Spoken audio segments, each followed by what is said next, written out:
Hello and welcome to CATSweek. I'm Annalise Poorman. During their October 16th meeting, the Bloomington City Council heard from the Stride Center about their efforts and accomplishments over the past 4 years. Vice President of Adult and Family Services, Linda Grove Paul, said that the center's main goal is to help create solutions for drug overdose and housing problems. Some of these solutions include on-demand resources, a place to go that is open 24/7 and 365 days out of the year, training to address crisis-specific issues, creating connections through follow-ups with the people that they help, and collaboration with law enforcement. That self-referral and then the returning guests, you can see the large majority of individuals are not law enforcement, right? Like initially, we had to really establish the trust with law enforcement, saying if you bring them to us, there will be value.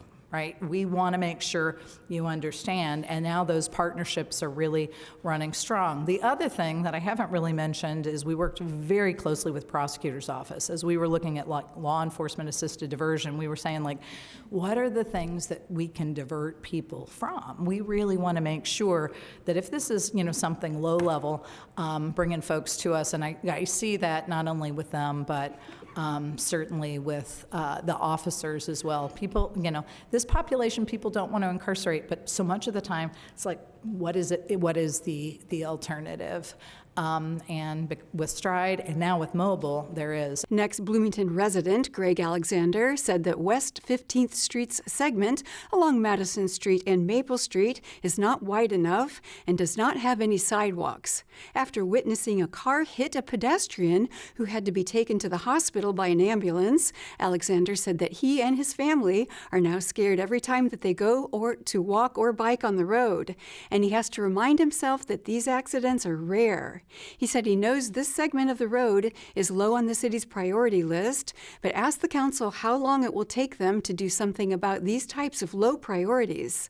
I have to remind myself, just so I can go outside, this kind of wreck is rare, but it happens, so I have to accept that risk.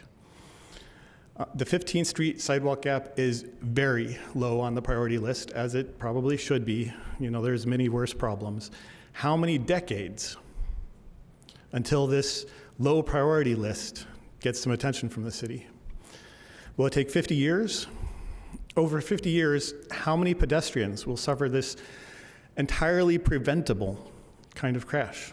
Last, the council added a deputy clerk position, giving the position a salary of $28,050 for the remainder of the year. President Isabel Piedmont Smith said she's very happy to get the position funded in order to improve processes for the city's boards and commissions. At the Monroe County Public Library Board of Trustee meeting on October 16th, Director Greer Carson gave his monthly report. So this is the 13th straight month of increased library card signups. Our monthly increases are typically between 150 and 300 individuals, but September saw an increase of 689 cards. Credits due to our public services staff who regularly promote and support library card signups with patrons directly as part of their work, but also to our marketing team's first-rate work and thematic promotions, such as the ones we did in September, and our community engagement work, which finds staff regularly promoting library card signup at various community events. We've had a full month of Hoopla Flex under our belt, and we're happy to see slight increases in both the number of unique overall Hoopla users and unique Flex users specifically. We've also received Hoopla requests from some of these new Flex users, which is great to see, and that's one of the benefits that come with using Hoopla Flex. We're now offering native Indiana wildflower seeds for the first time as part of our ongoing seed library, and our seed library volunteers have packaged over 13,000 seeds this year, which is kind of amazing.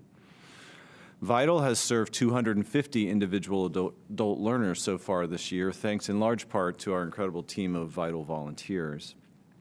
Our downtown children's department hosted 41 individual programs in the month of September alone.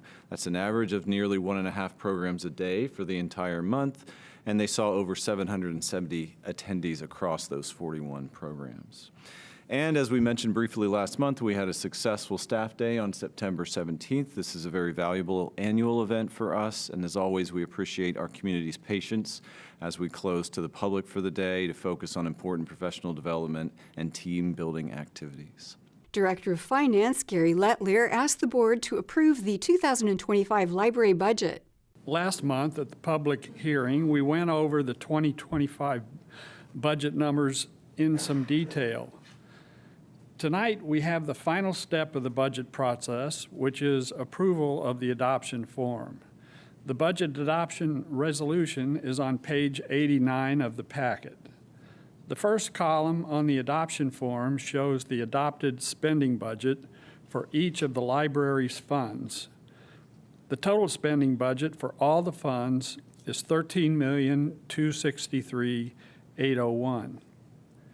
The second column on the adoption form is the budgeted revenue from the operating fund tax levy and the debt fund levy. The operating fund tax levy is about $7,966,000, and the debt fund levy is about $901,000.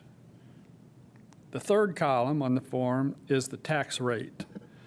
The combined operating fund and debt fund tax rate for 2025 is 7.93 cents per $100 of assessed value. In 2024, it was 8.53 cents, so quite a drop this year. Are there any questions about this adoption form? Board member Kari Essery asked about the increasing assessed value. Letlier responded, saying that the growth is due to increasing residential and commercial property tax revenue. I noticed that on page 91 of the packet, the change from our assessed value went up 11.66%. What does that mean, or why does that happen, or did property values go up again? What it means is when you total up all of the property that's taxable in the county, that's taxable for property taxes, that includes residential and commercial. And so, yes, residential prices, housing prices are going up, but we also see in this town a lot of new construction. There are businesses here that buy equipment and have inventory, and all those things are taxable. So it's not just residential property that is increasing in value. It's also other things, new construction and business property. The board approved the 2025 library budget unanimously. At the Election Board meeting on October 15th, County Clerk Nicole Brown gave an update on early voting numbers. Early voting started on October 8th, and that very day we voted 1,093 people. Since then, we voted an average of more than 1,000 people per day. As of 6 o'clock last night when the polls closed for the day, it was 5,431. As of 12:30 today, we have had 552 voters to check in for a total of 5,983 voters who have reported in person to cast a ballot in the presidential election. This represents 6.3% of our total number of registered voters. Election Supervisor Kylie Ferris shared that they have received complaints that Robert F. Kennedy Jr.'s name is on the ballot.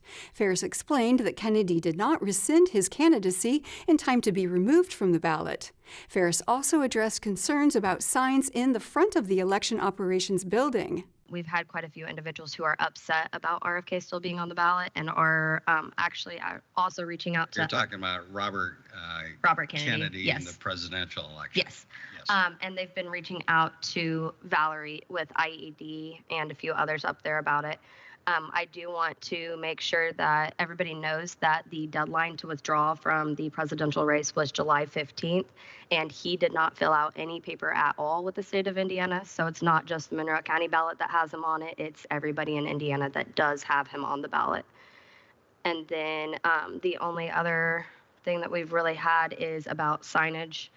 We've had a few complaints about not having any of the Trump signs out in the front area, and that there are some that have been removed from the front area. It's not our responsibility to make sure that they are out there. It comes down to the party and the candidate and their teams to make sure that those signs get out, just to make sure everybody knows that we can't determine which signs are going to be there, and we can't determine which signs are going to be taken out of there. Board member John Fernandez said that stealing political signage is prohibited. I can report that I had a sign removed from my front yard. It wasn't a Trump sign, in case you're wondering. But it is an important reminder that under the law, removing people's yard signs is prohibited. Yes. And there are actual penalties related to that. So we would encourage people to respect everybody's right to express their opinions and preferences when it comes to elections and candidates. The election board will meet again on November 4th at 4 p.m. At the Ellettsville Town Council meeting on October 14th, town resident Scott Reynolds raised concerns about the possibility of data centers being built in the community due to a proposed zoning map amendment. Reynolds warned that while these tech developments may seem enticing, they ultimately harm the community and that data centers don't make good neighbors. People who live near them complain about unending noise, like a leaf blower that won't ever turn off. The amount of water that's required for cooling these things is immense. The power that's required puts a lot of strain on public utilities and drives up costs for consumers. Reynolds said that data centers are flocking to Indiana due to the state's tax incentives, quick development timelines, and centralized location. As of June 2024, Indiana had 38 data centers, and that number is expected to rise.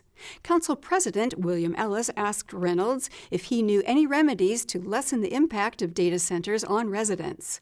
Reynolds responded that there are none. You can build, a berm, 20 feet tall. Right. You're not going to be able to avoid the inevitable noise and impact of just, what it's doing to our utilities and the strain on neighbors. Reynolds emphasized that residents often don't learn about data centers moving into their community until it's too late. He noted that developers and tech companies have a playbook for entering communities quickly. He urged the town council to question the developers harder than the Plan Commission had, and argued that if developers avoid answering questions, they likely don't have the community's best interest in mind. You guys are in the driver's seat. You can force them to answer whatever questions you want to make sure it's the right thing for this community and to make those answers public. The zoning map amendment ordinance was tabled for discussion at the next Ellettsville Town Council meeting, which will be held on October 28th. And that is all for CATSweek. Thank you for joining us. For CATS and WFHB, I'm Annalise Poorman.